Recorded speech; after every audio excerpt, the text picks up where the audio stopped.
महात्मा द्रोणाचार्य बहुत ज्यादा तपस्वी थे तब। ये बात तो हमारे और आपके लिए भी है।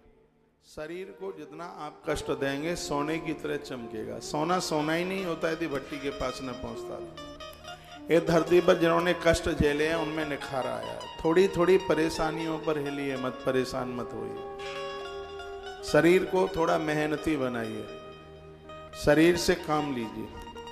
वृक्ष पूजे जाते हैं लोगों के काम आते हैं, नदियां पूजी जाती हैं इसलिए क्योंकि वो लोगों के काम आते हैं। और हम लोग 60, 70, 80 किलो 100 किलो बहुतों का तो 125 किलो वजन होता है। ऐसे उसको ऐसे ही ढोते हुए घूम रहे हैं जिसका कोई भी मतलब नहीं है।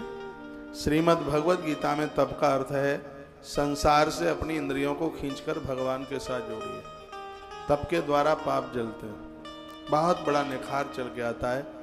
8 दिन में, 15 दिन में, महीने में एक बार कोई न कोई व्रत कीजिए। जो भी आपसे हो सो कीजिए।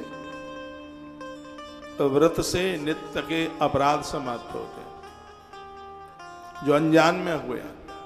जप करने का अभ्यास डालिए, जप के बिना बिल्कुल मत रहिए। भोर में थोड़ा सा इतना समय से जागिए कि आपके पूजा पाठ करने से आपके दिन के कार्यों का सिस्टम गड़बड़ ना हो। लेट जागोगे तो पूजा ही में बैठे रहोगे तो दिन भर के काम कैसे करोगे। इसलिए थोड़ा सा जल्दी जागिए। एक सुरक्षित और स्वस्थ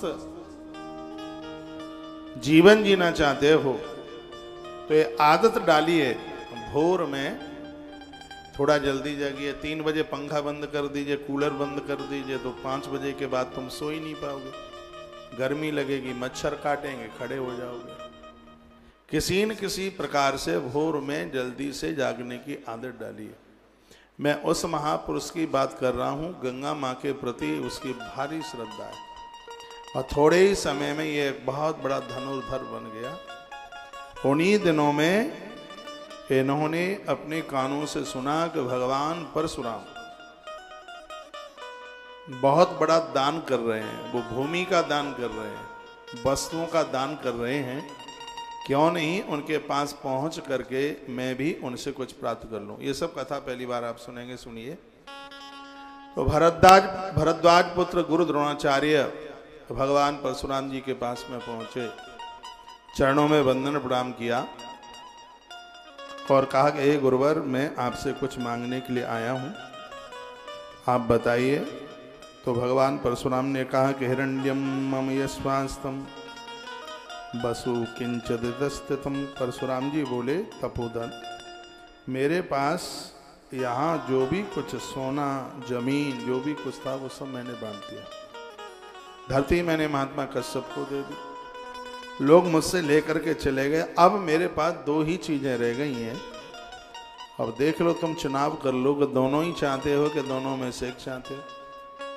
द्रोणाचार्य जी ने कहा, गुरुदेव क्या है आपके पास? दोनों ने कहा, एक मेरे पास प्राण है मेरे और एक मेरे पास मेरे धनुष बाण है, मेरे पास आयुध है, मेरे पास ब्रह्मास्त्र है। अब तुम देख लो, तुम दोनों में से कौन सा चुनाव करते हो। द्रोणाचार्य ने कहा, जो माता आगे बैठी हैं कथा सुनिए ठीक से। तो द्रोणाचार्य ने कहा, हे गुरुवर, मुझे प्राण नहीं चाहिए, मुझे आपके ब्रह्मास्त्र चाहिए, आयुध चाहिए। भगवान परशुराम जी ने प्रश्नता पूर्वक ये सब चीजें दे दी। देखो कथा कहती है, आप नहीं दे सकते हैं मना कर दीजिए, लेकिन रो रो करके मत दीजिए, अति प्रसन्न होकर के दीजिए। दधीची ने अपनी हड्डियां मुस्कुराते हुए दी, बर्बरीक जी ने अपना मस्तिष्क मुस्कुराते हुए दिया। और दान वही लगता है जो खुशी से दिया जाए, प्रश्नता पूर्वक दिया जाए। भगवान परशुराम से यदि वो प्राण भी मांगते तो द्रोणाचार्य जी को वो अपने प्राण दे देते। दानी का तो नाम हमेशा से हुआ है, देने वाला तो देवता होता है।